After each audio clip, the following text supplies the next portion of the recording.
There we are. The meeting is now being live streamed. So I'll stop swearing now, but I can't guarantee that no swear words won't come out. And I'll just go to my page now and see what's happening there. Just bear with me. There we are. There we are. We're on. Okay. Do you want to tag me, or shall I try and get on your page and tag myself? That might be the best thing. I'm not quite sure how to do this, but, you know, live and learn, don't we? So. Okay, hang on. Yeah.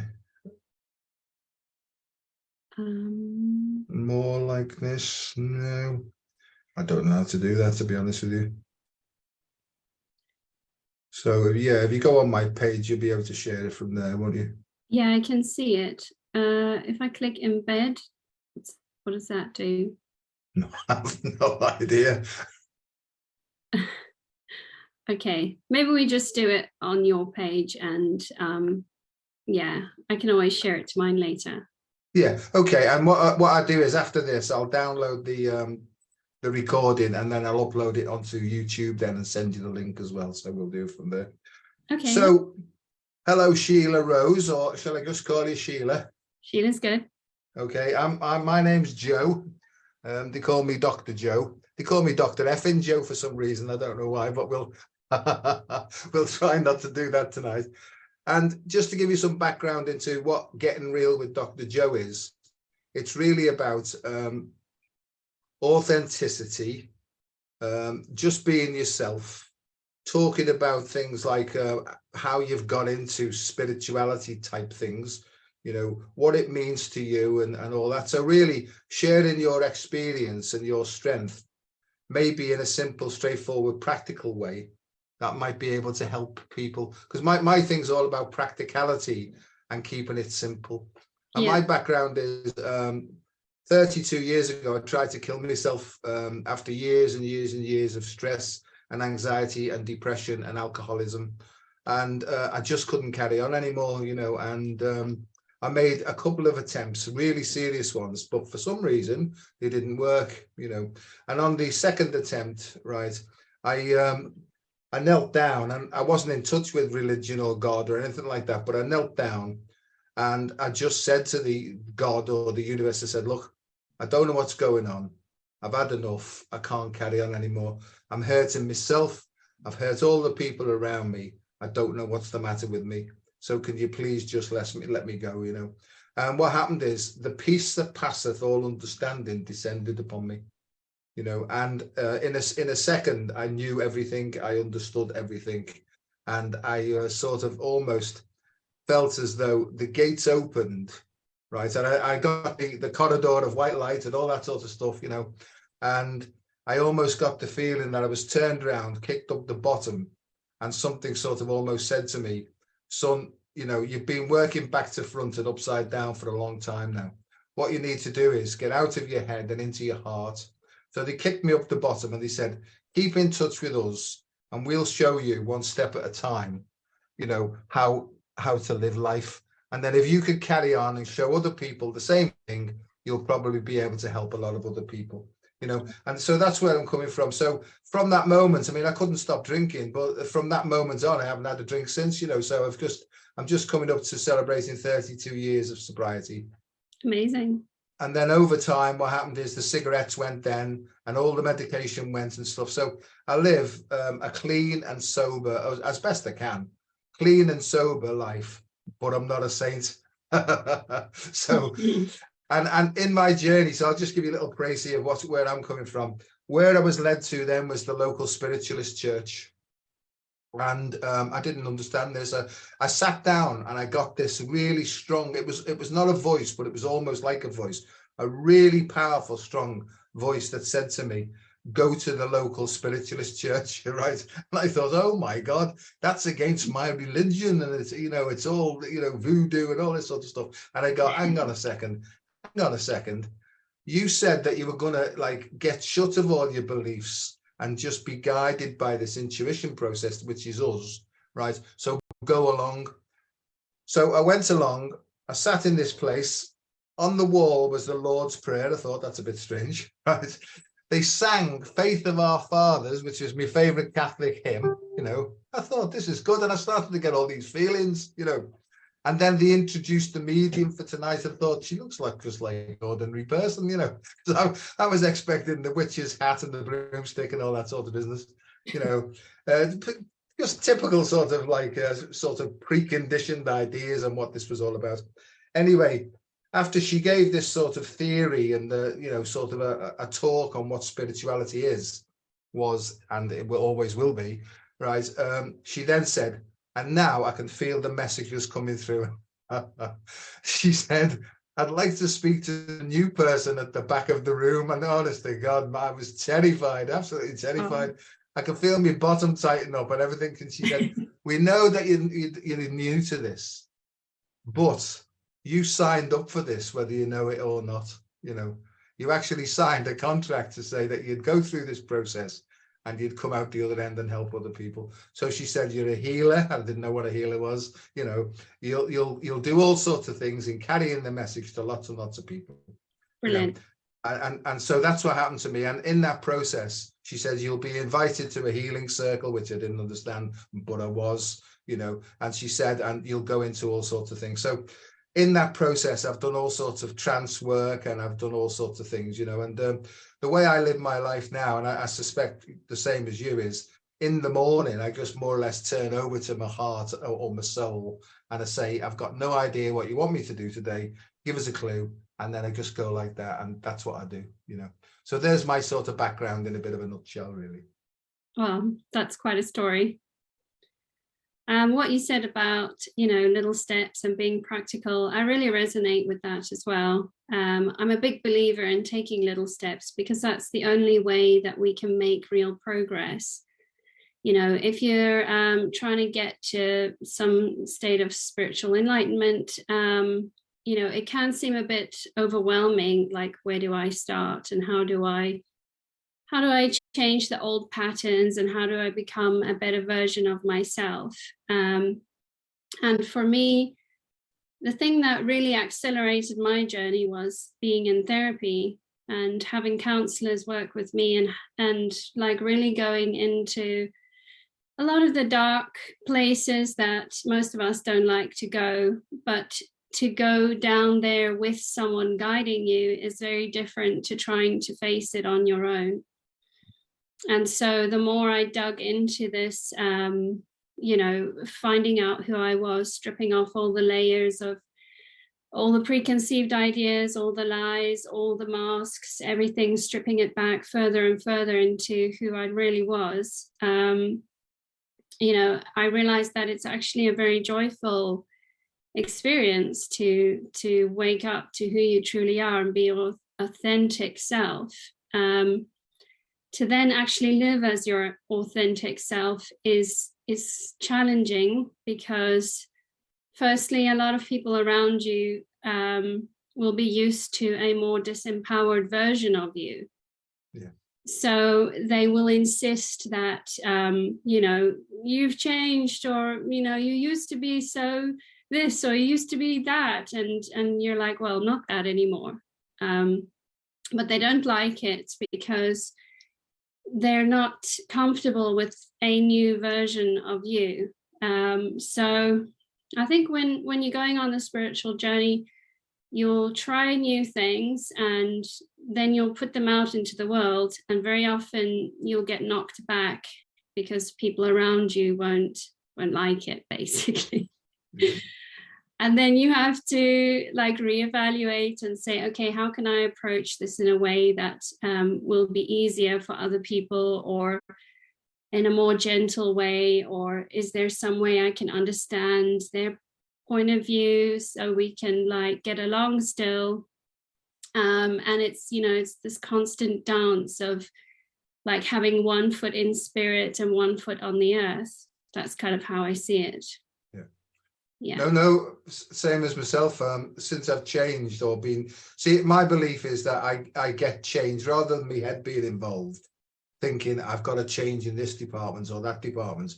I just ask on a daily basis, and it's almost like the inspiration and intuition comes upwards and it presents itself on a daily basis, and I think that that's what presence is. It's almost like you act upon information received, but the information is not coming from the tricky dicky head.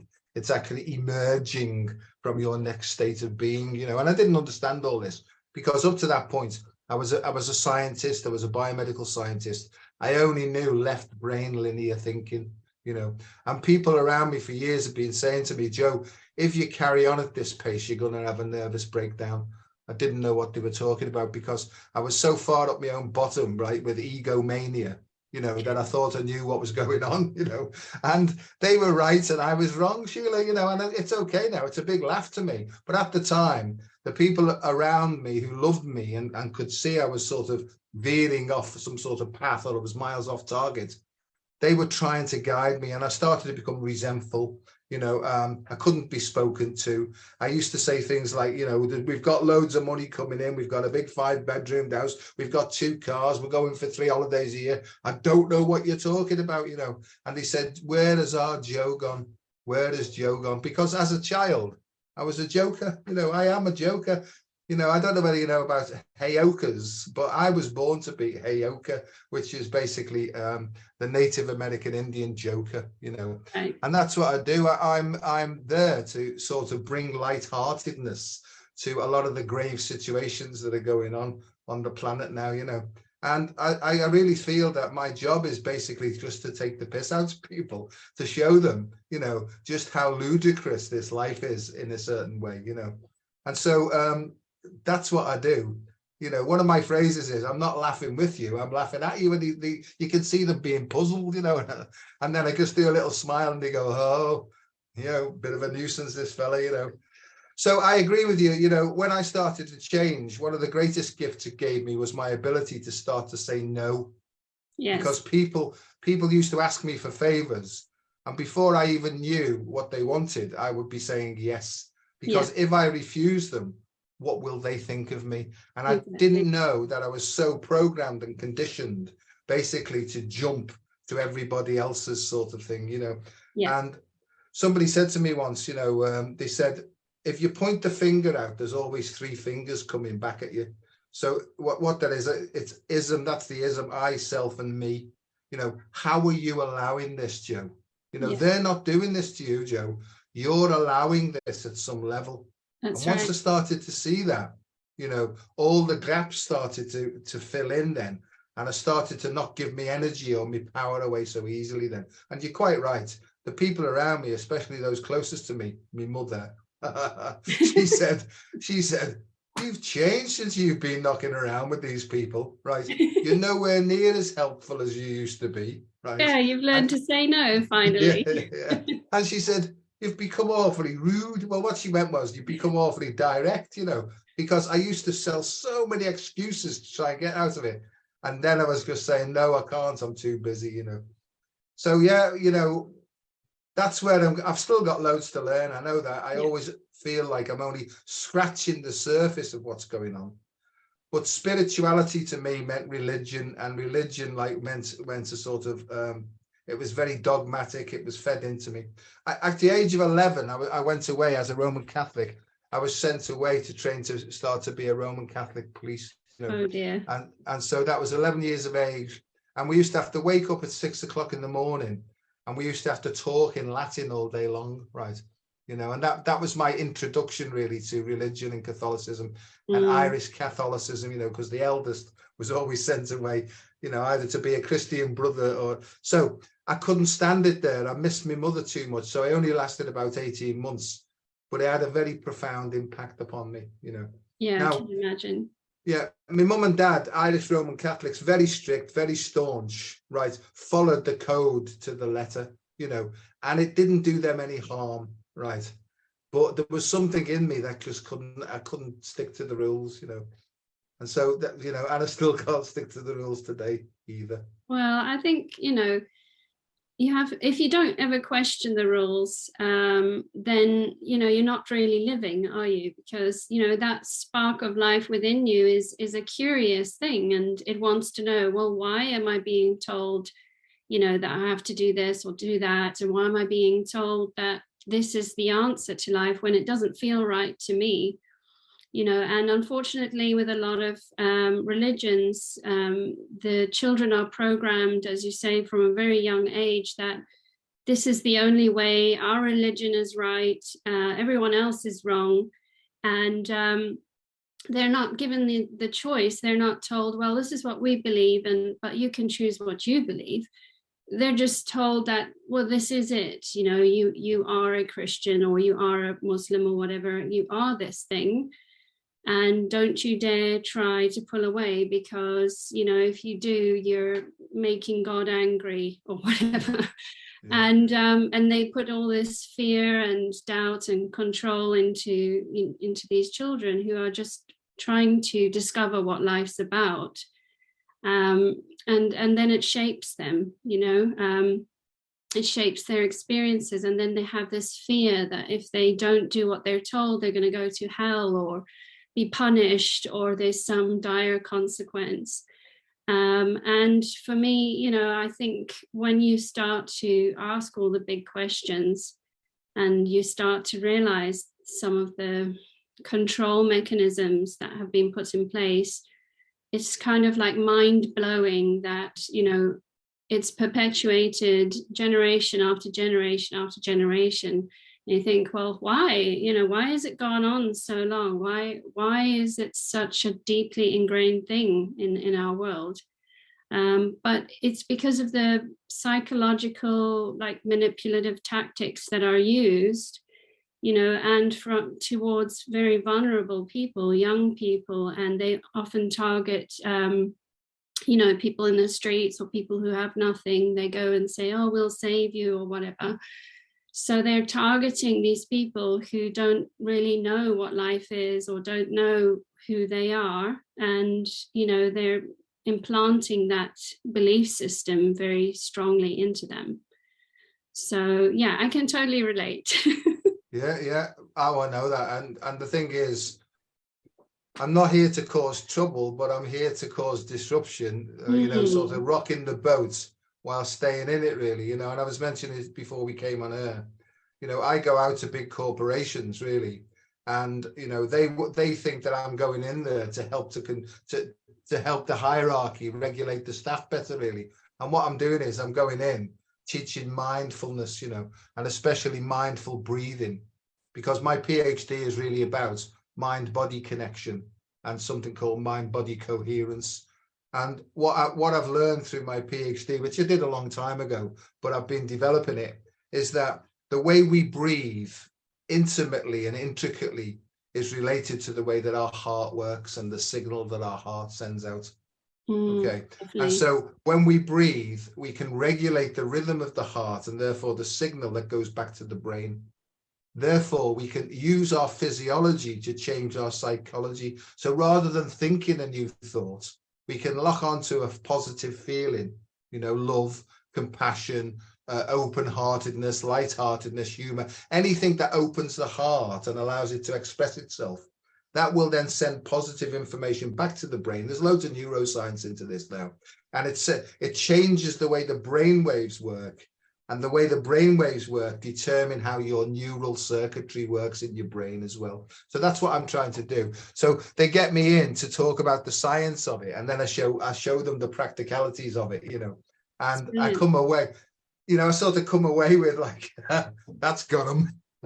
You know, and it works, you know, because simple. What I do in the end was I just show people how to become heart-centric. So they tap on their heart, they focus on a positive feeling, you know, and what I say to them is, you know, if you've got a favorite child, bring their face into your mind now, and then capture the feeling. If you haven't got a child and you like pets, you know, bring your pet in. If you don't like children or pets, you know, something else that you love, put your wallet there, you know, so they have a little light-hearted feeling then. And I say, see that feeling you've got there now? Keep hold of that, right? And breathe that in and out, you know. And the magic happens, Sheila, at 6 breaths per minute, because what actually happens is there's two sides that regulate, two parts of the nervous system that regulate the heart. One's a brake and one's an accelerator. And generally speaking, our head is causing these two things to be very incoherent and almost like fighting against one another. When you breathe at 6 breaths per minute, automatically what happens is we start to work in harmony with each other. So the yin and the yang actually start to unify because the two cerebral hemispheres come together, regulated by the heart then. So what I'm trying to do is I'm trying to bring the science of this in to the spirituality of it as well. But in the end, it's how you feel that determines what you think. And so I'm trying to get people to focus on feelings first, you know. And if you notice, focus on feelings first, that's like F off. I'm sorry to do this, I'm just going on, you know, but that's and I've called it the F off approach. And I go, no, not what you think it is. Focus on feelings first. And they go, oh, you know.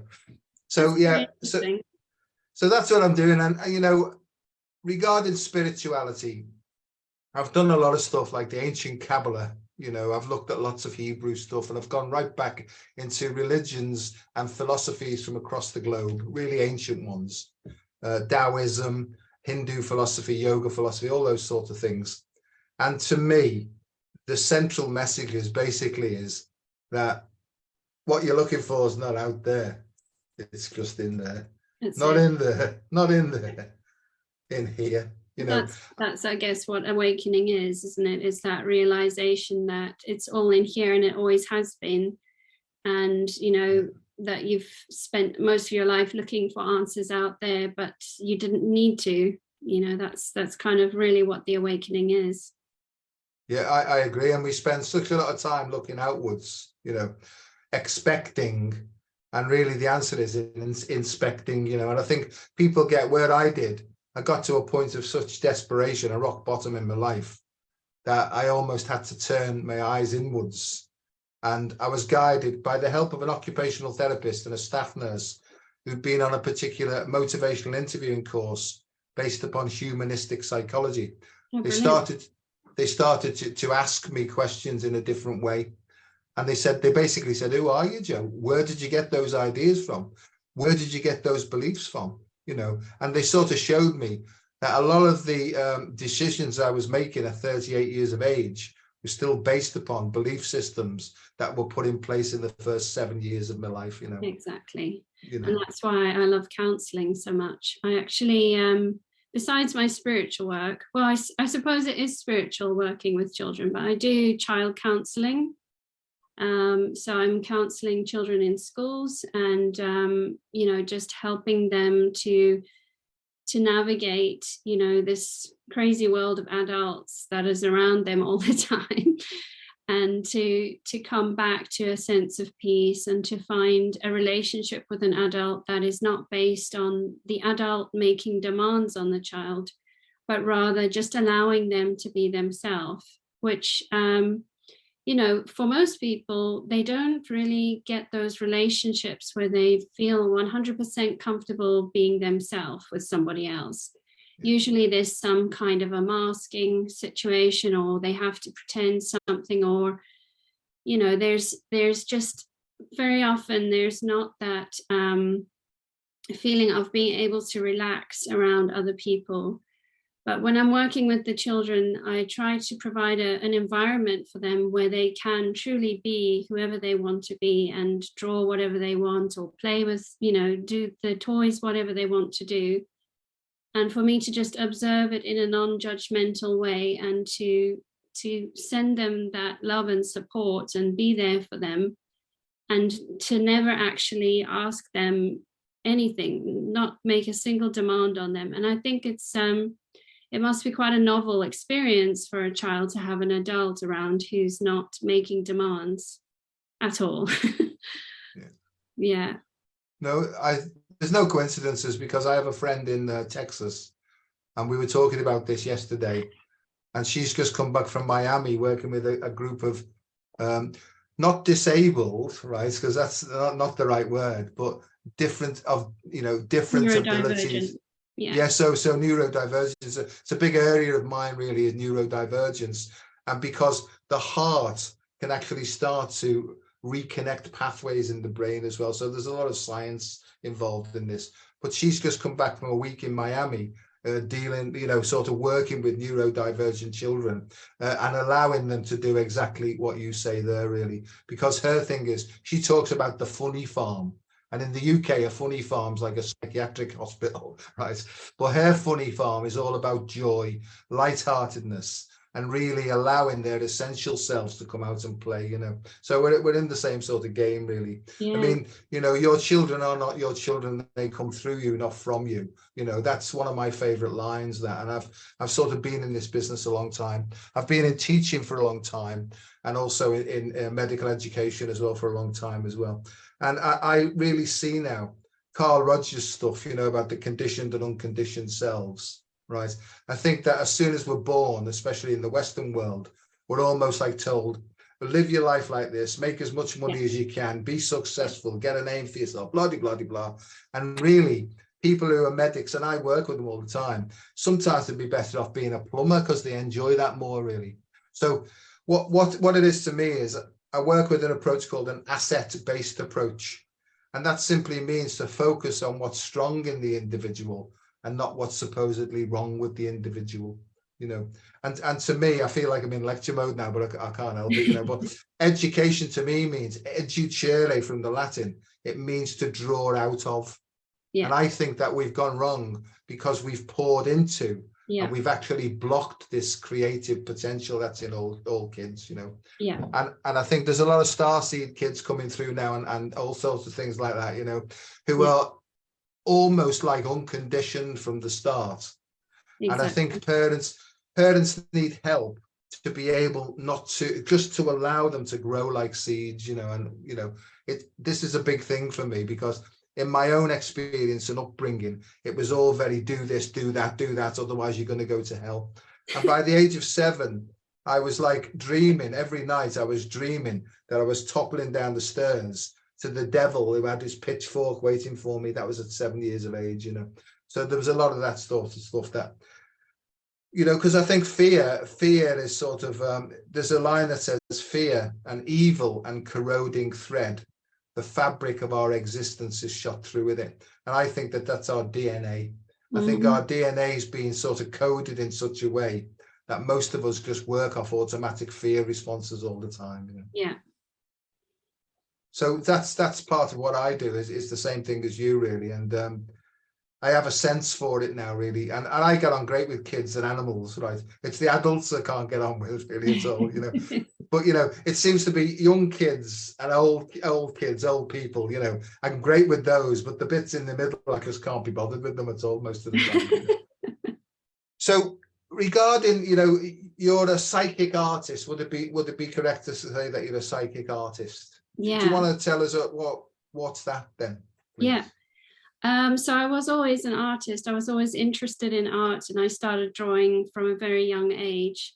And it was my dream to be like a professional artist. So I always used to say, oh, one day, I'll have my own exhibition and a gallery and things like that. And I started drawing African wildlife because I grew up in Africa. And I was really obsessed with art. I was also, I think, when you're painting, it's a very meditative process. And I think from a young age, I was also tapping into this divine, intuition. And I was already communicating with spirit and probably even drawing stuff that was coming down through me, even though I wouldn't have known it at the time. But then, as I got older, I started to do the right thing. So I got a job as a secretary, and I started to become a version of me that I thought the world wanted me to be. But I didn't give up on my dreams of becoming an artist. And I knew that also that art could help people, because I felt that for me, art was my therapy or my sanctuary. And it was a place where I could go to express myself. I would usually not show people my paintings because I was afraid of being judged. So, I felt that art and spirituality and helping people was all kind of in one bucket, if you like. And I wanted to find a way to combine all those three into something that, you know, that I could do that could help me and help others and still be creative. So I eventually, in 2015, I found art therapy school, and I managed to get a degree in therapeutic arts counseling. But by then I was already doing quite a lot of psychic art, painting people's spirit guides, but I just felt like I needed to also add something to it, like to understand a bit more about the way the human mind works and to be also a counselor. So it was a very long journey. I started doing the spirit guide paintings in 2008, actually, when I kind of had these epiphanies that the things I was painting were real in other dimensions, even though we can't see them, you know, with our physical eyes, but that when I was painting it, I would bring that non-physical thing into a physical form. Mm-hmm. And you know, that these so-called coincidences in my paintings were not coincidences. So yeah, and then I had people encourage me. I had a lot of encouragement from some very spiritual people, and they said, no, you know, you can do this. You're not crazy. You can do this. You've got this. So little by little, I started developing all these skills to the point now where I've done like literally hundreds, even probably lost count of how many spirit guides I've painted. But each one that I do, I feel a very deep connection with the person who I'm doing it with, and also with their guides. And I feel it's something that's kind of life transforming for them, because they receive this painting that they can keep and that they can look at and they can talk to, and, you know, have a reminder that you're not doing this alone, you're guided. Yeah. I think it's marvelous. I mean, I have some sense of this anyway, because I was sort of told, you know, at the start of when I was told I was going to be a healer, I almost got an opportunity. You can go down the psychic route or you can go down the healing route, and I chose healing, really. But when I'm doing healing, sometimes I get images that come in and stuff like that, you know. But I've worked a long time with the archangels, you know, and that's what got me into the Kabbalah, you know, and that's expanded now recently into different dimensions as well, you know. So I do believe that what's actually happening is there's a great shift of consciousness happening right across the earth at the moment. Yeah. And people are almost like being forced to jettison old ideas, you know. Mm-hmm. They're being forced, actually. It's not a gentle thing, this now. It's becoming more and more powerful all the time. And I think it's sort of my job, and people like maybe ourselves, is to say, look, it's a shift, it's a paradigm shift in consciousness. Well, what does that mean? Well, your thinking's changing, and it's kicking out everything that you used to think, because there's a new level of understanding. So I try and explain it to them. Well, how do I do it then? Well, you just put your hands on your heart like this, right? And you breathe in and you open up, and you can take your left ear, just tune it into your heart, and then say, hello, is there anybody in there? Right? And see what happens next. And generally speaking, they go, what's that? You know, so my job's to sort of point them back to themselves, not to give them any advice, because I don't know what people should do. Right. I hardly know what I'm supposed to do myself. You know, I just get instructions on a daily basis, but it's to help people to get back into their heart, allow the doors of their heart to open, and then the soul, if you like. You know, these are just words that can sound religious, but I'm not religious in any way, shape or form now. I'm a scientist to me, and this is spiritual science now, or quantum science, you know. So I think I was diagnosed once, or possible diagnosis of schizophrenia, you know, a multiple personality disorder. But I see really what it was is that I was opening up. This happened in 1987 at the time of something called the harmonic convergence. And that's when I tried to kill myself and throw myself off a bridge and stuff like this, you know, because there was so much information coming in that I couldn't process it. I didn't know what was happening, you know. And I realize now that what this is that are basically, for all human beings, there's 12 possible intelligences open to all of us, you know. And where I've been shown now is the heart, which is number 13, right, is connected to these 12 channels or 12 consciousness streams. Now, this may be right or wrong, but what I linked it to was the 12 disciples, of which there are feminine and masculine versions as well, and there's the 12 signs of the zodiac, the 12 this, the 12 tribes and all that sort of thing. But there's also the 12 cranial nerves, and the 12 cranial nerves are attached to the heart. And I think what people can understand is if they get into more and more heart understanding, then these streams start to open up. And it's almost like they start to expand into a lot more skills and attributes and things like that. I've gone on a bit there, really, but I have a sense that you know what I'm saying. It's just good. really, it's good. It's good.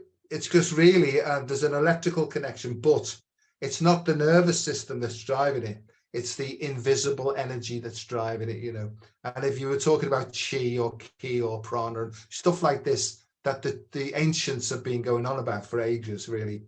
Some people call it the soul. Some people call it the light body. Call it what you like. It's a feeling that guides the process, not thinking. Over to you. Yeah, no, I would agree with that. And I like the way that you put it. I think you have an interesting way of explaining, the nervous system and the heart and everything. So, yeah, that's great. And that's what I'm trying to do, is simplify it. I mean, I really don't know, once I lost the need to know thing, because I have a lot of trust and faith now in the invisible realms, and the ancient Hebrews used to call this 3D reality that we're in. They used to call it the 1% world, because they believed there was 99% of stuff going on in the invisible realms. And people say, well, what do you mean by that? And I say to them, well, there's trillions and trillions of messages going through the atmosphere now. And they say, that you can't see. And they say, what do you mean? I said, they're called emails, text messages and everything else. They're really there, but because we can't see them, but they're impacted upon our life in a big way. And that sort of brings people into understanding. I say, but there's also information out there as well, that if you set your instruments up correctly, right, you can start to expand this and your radar goes out a bit more and you can start to pick in information. Well, how do you know it's good information? By the way that you feel. And that's my thing is, if you feel open and flowing and you feel joyful and you're a nice person to be around, then keep going. If you feel blocked, stop. Don't take any action. Just take a step back, drop your shoulders, do this breathing until it opens up again, and almost like ask your intuition, what is it that I need to learn from this situation here? And that's what I try and show people, really, because I'm still learning how to do it myself, but I'm a bit better than I used to be. Well, I have to say, I mean, I do feel that things are accelerating with the awakening process, because when I first started doing spirit guide paintings in 2008, hardly anybody knew even what a spirit guide was or believed that they were real, or, I was just very, very different to most people who were spiritual or on the spiritual path. And I didn't feel like I fitted in with the artist crowd. I didn't feel like I fitted in with the psychic crowd. So, and I think now we've gone a little bit the other way, where there's a lot of like people jumping on the bandwagon and calling themselves psychics. I noticed also on Etsy, there's a lot of people on there calling themselves psychic artists and saying things like, I'll draw your soulmate, or I'll draw your spirit guide. And they want to do this for like £10 and they'll do it in 48 hours or something. And it's obviously not genuine, but a lot of people are searching for those answers now, and they're ready for that. They want to know, oh, who are these beings that are watching over me? I didn't know I had a guardian angel. I'd like to know a bit more. And then unfortunately they fall into the wrong hands and then they get burned. So it's been interesting for me to watch the development since 2008 of the consciousness shifting to the point now where it's like it's very saturated, the new age world, if you like. There's just so much of it out there that you have to be very discerning about who you go to.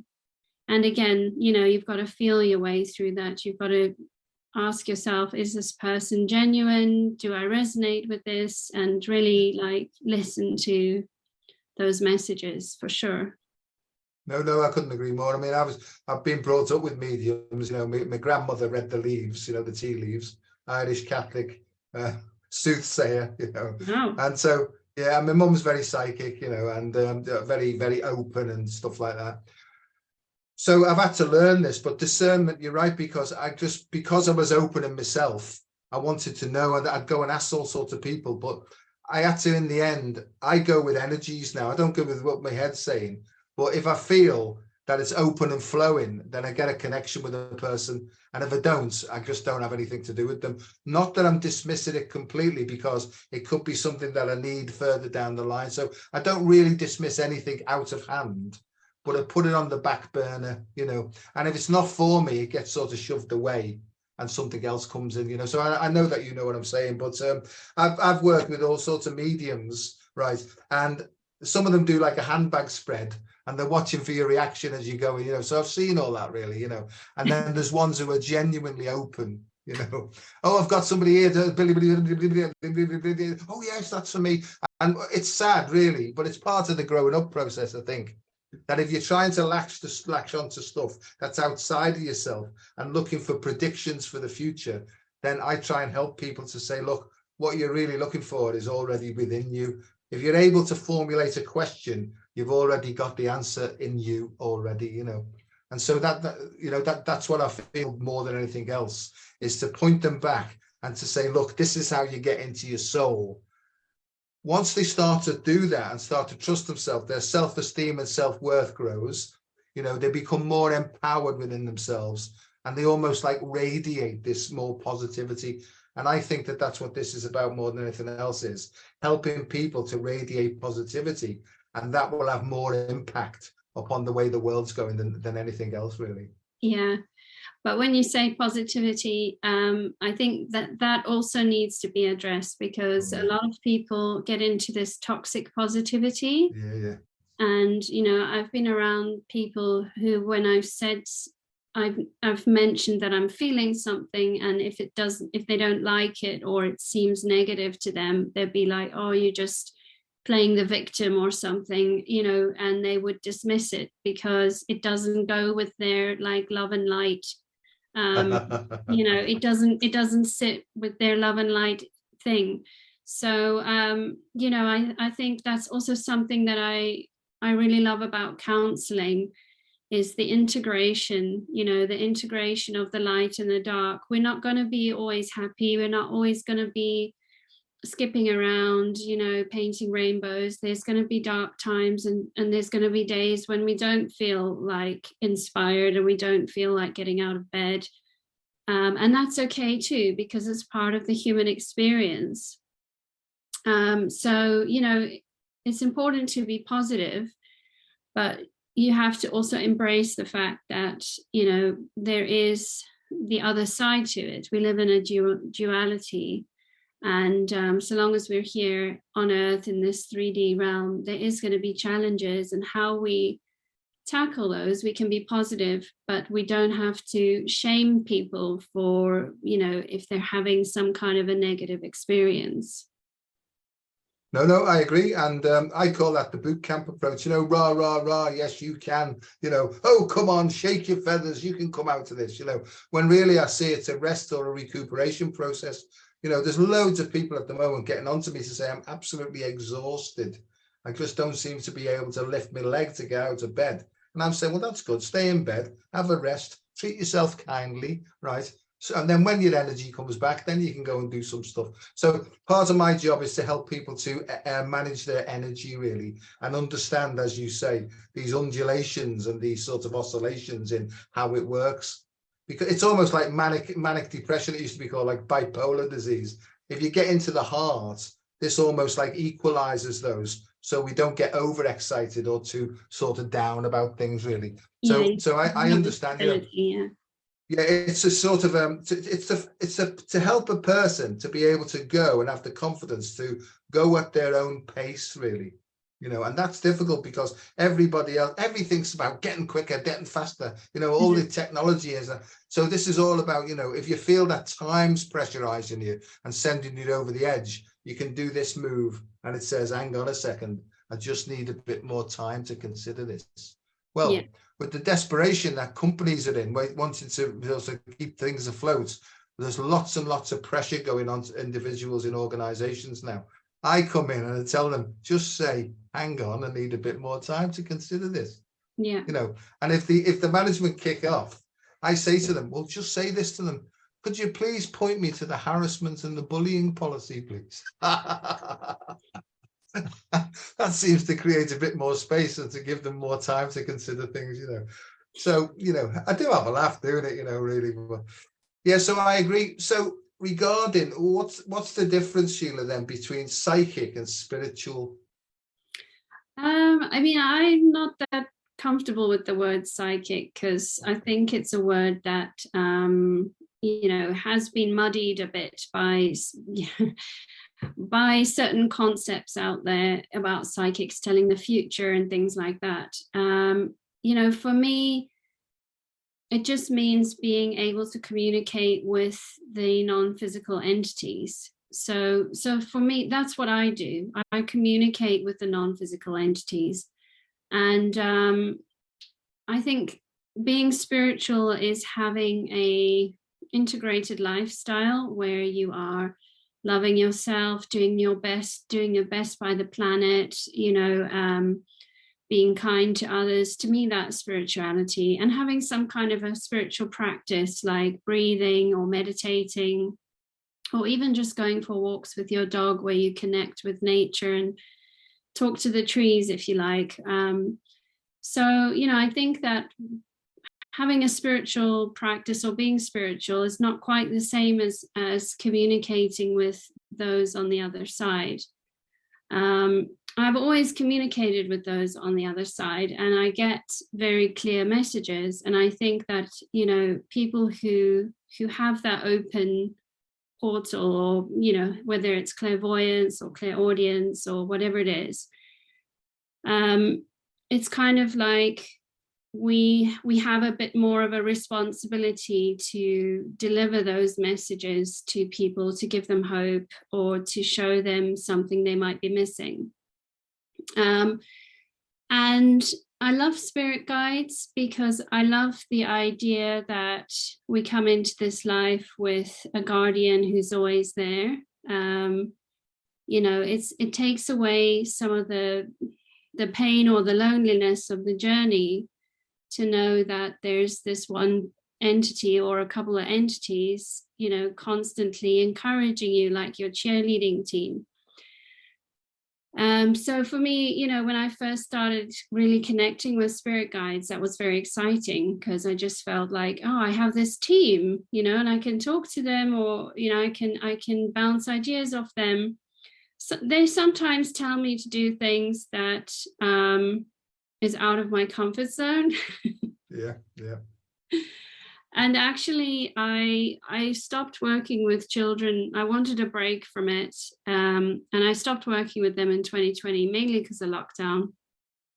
And I thought, well, you know what, that's it now. I'll just do my art, and I'll leave the schools because the energy in the schools is not great. It's kind of heavy and I don't enjoy it so much. So I'm not going to do that. I'll just do my art. But then in 2021, and then towards the end of 21, when schools were opened again, my guides clearly said to me, okay, it's time for you to go back and help the children. And I was like, dang it, no. Yeah. I was like, no, I don't want to. It's heavy. It's hard work. You know, I just let me do my painting. I want to be, you know, in my studio. And they were like, yeah, well, it's not about you, is it? Yeah, my guides they speak in the same way. Yeah. So I was like, okay, fine. So I've managed to integrate the two now. So I'll work, you know, like 4 days a week in the mornings in schools. And then like I'll come home at lunchtime and I'll do some painting or do commissions. and I'm getting a balance now. So I can do both. Yeah.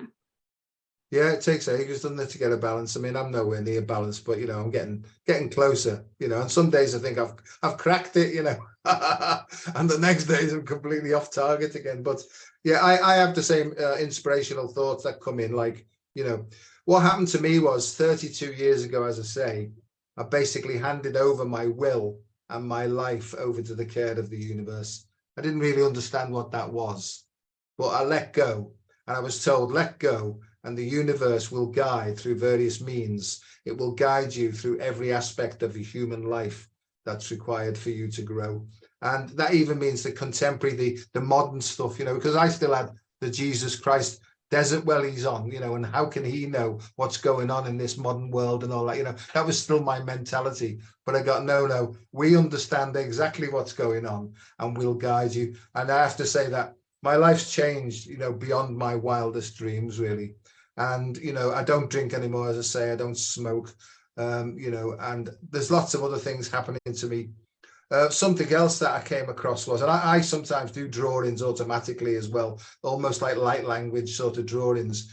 But I got this light language communication coming through, and that was something like, it was just amazing. And what they're showing me was there's 12 tones and 12 frequencies and 12 colors that go with these things as well. So they've given me a scientific word. They said, call it chromato-optogenetics. And I said, well, that's very nice. What does it mean? Well, chromato means to do with color, but it also to do with the chromatic scale on a piano. And there's 12 notes, Joe. There's white ones and black ones as well. So there's undulations here. And because I understand it when it starts coming in.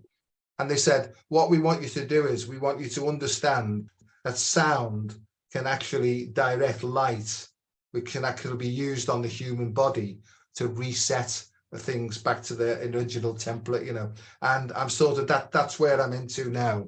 And it works through water, and there's Matsuru Emoto, Professor Matsuru Emoto, who would say that the tone and the sound and the intention, right, and the vibration that you speak into water will change its form. Yes. And that form will then impact, so that's where I'm up to now from the neuroscience point of view.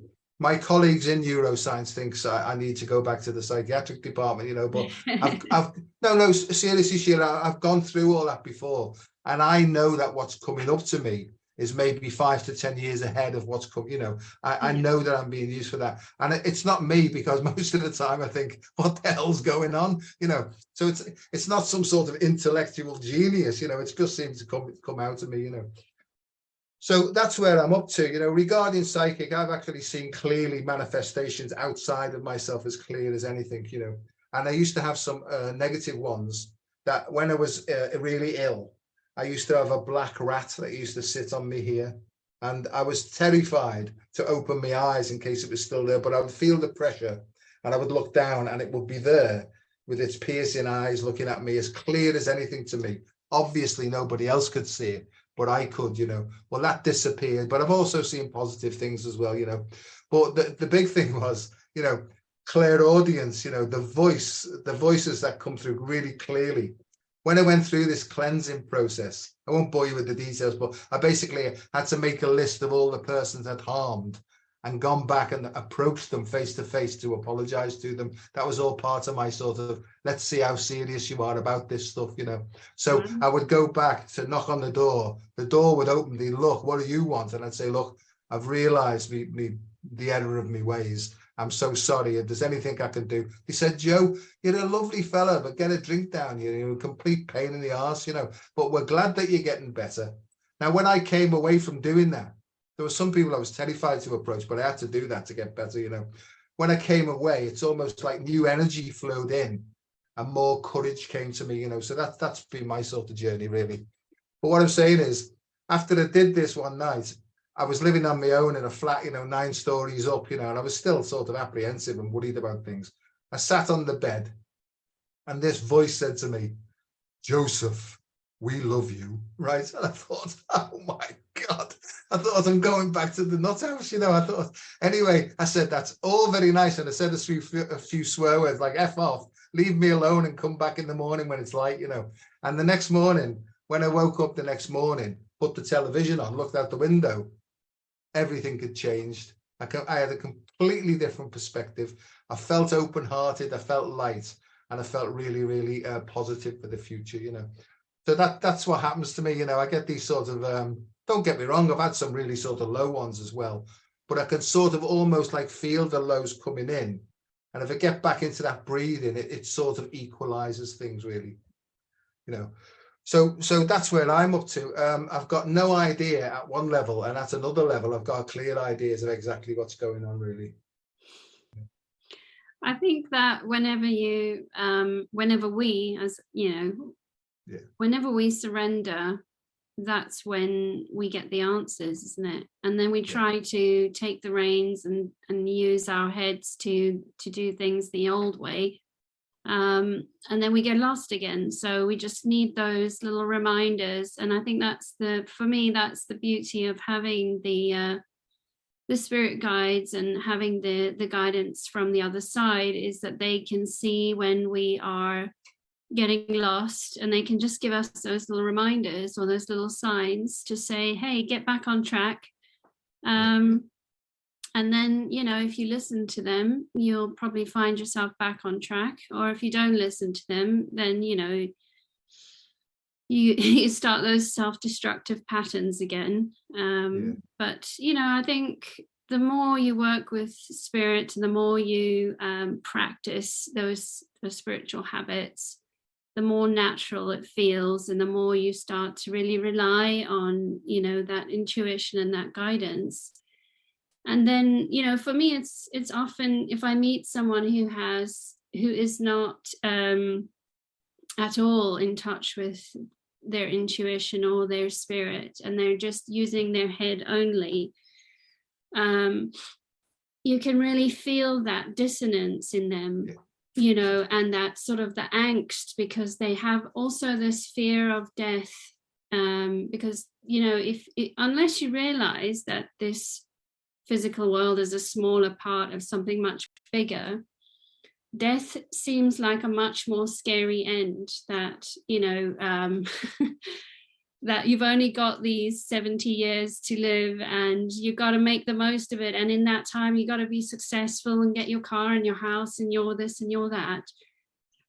So when I meet those people who are not in tune and not living in a spiritual way, you can really feel that the anxiety in them. And, you know, and it's kind of sad, you know, when you think about, well, you could be guided, you could be in harmony with yourself and with the spirits around you, and you could live a completely different way. But, you know, it's all about choice, isn't it? And people will only wake up when they're ready to. Yeah, I think that we can plant a seed, but then we've got to step out of the way then and really allow people to, you know, experience things themselves. You know, it's like my kids, you know, because some of my kids are going through difficult times. I say I'm always there for you, but I can't tell you what to do other than what you're looking for is within you, you know. Can I just ask you a question before we wind up? Yeah. Extraterrestrials, right? You know, do you receive any message from so-called extraterrestrials? Because where I'm up to is I didn't understand any of this, and over the last, say, 15 to 20 years, it's become much more prevalent in my life now. I've understood astrology much more now, and, you know, the Pleiadians and the you know, all sorts of different planetary. I have a thing with Sirius, you know, and Sirius. There's Sirius A and Sirius B, but I keep being told that there's an important Sirius C as well. And I've asked loads and loads of people that I work with, you know, and they say that they can feel something there, but it's not breaking through. And I have it, Joe, it's really important, Sirius C. And I say, well, if it's really important, give me some more clarification, you know. So, you know, I know that I work with the Lyrans, you know, the Andromedans, the Pleiadians, and all sorts of things. But once again, I always allow it to come in, and I allow my heart to guide me through the process, because there's quite a lot of distraction energies that come in that way, you know. And so I use my heart as the sort of regulator to allow in what needs to be in, and to block out what needs to block out. I don't know what I'm talking about now, but just to put it, just to put it back to you, you know, where are we with the ET versus Archangel versus all that sort of stuff? Yeah, well, it's interesting when you say verses, because it's actually not that different. Communicating with an ET and communicating with an angel, it's very much the same approach. You know, you're leaving your physical body, you're raising your vibration to match them. You're putting out the intention that you want to connect with them. And, you know, when I've done spirit guide paintings for people who have these extraterrestrial guardians, or like soul family that are on other planets, if you like, I think people, when they hear the word extraterrestrial, they immediately think of Greys, but Yeah, yeah, there's just so many different entities out there. It's like such a vast amount of entities and planets and systems. But when I focus in on a person and their individual connections, I would be able to tell, like I've had people with Lyran, Arcturian, Syrian, Orion, and these spirit guides. And each entity has almost like what I'd call an energy signature. yeah. So I can feel the difference between, say, an Orion entity and a Lyran entity by the way that their energy feels to me when I communicate with them. So if I was to tune in with you and connect with your Syrian energies, I would be able to probably draw and paint whoever's coming through, whatever star system they're from. I don't know, that's interesting, and maybe we'll do that one day if we get an opportunity, see what happens there. So we've come to time. It's gone really, really quickly, and it's an absolute pleasure meeting you. I love this. You know, I'm always willing to learn more and more, because one of the promises I made when all these things happened to me was that I would try and grow in understanding and effectiveness of passing the message. And to me, the message is, as I've said it a few times, is the answer's not out there, it's in here, you know. Yeah. So, and that's for everybody, really. And I think until we get to a place where we start looking out for answers and start to trust what's coming from within, nothing really changes. It's just like keeps going around in the same circle until it gets worse and worse and worse, you know. So that I'm watching lots of people sort of hitting rock bottom, but I think now I can sort of help them through what I've gone through and just explain the process, you know. So I think that's where I'm up to, you know. So Sheila, thanks. I've put your web link on the thing. I'll upload this onto YouTube, and I'll put your web link on. So if anybody wants to get in touch, is that the way to go forward, through your website? Yeah, they can go through my website. Yeah. Okay. Yeah, and I really appreciate it, Joe. Thank you so much for this. Oh no, it's a pleasure. I was looking forward to it. You know, I'm going to get Jenna on, you know, because she's ducking and diving, right? But I'm gonna get her on, you know, because where I met Jenna was, I think it was, we were doing some grid work at Glastonbury Tour, you know, and we met there, you know, because I sometimes I get the call, you know, go to Glastonbury or go here and go there. I don't fully understand what it is, but I end up putting my hands in the air and waving them around and doing something, you know, so something must be happening, you know. Anyway, so thank you very much, and hopefully we can maybe do this again, maybe in a few months' time, if things all fall into place. But once again, thanks very much, and thanks everybody for looking in, and speak to you soon. Have a good night. And you, bye bye.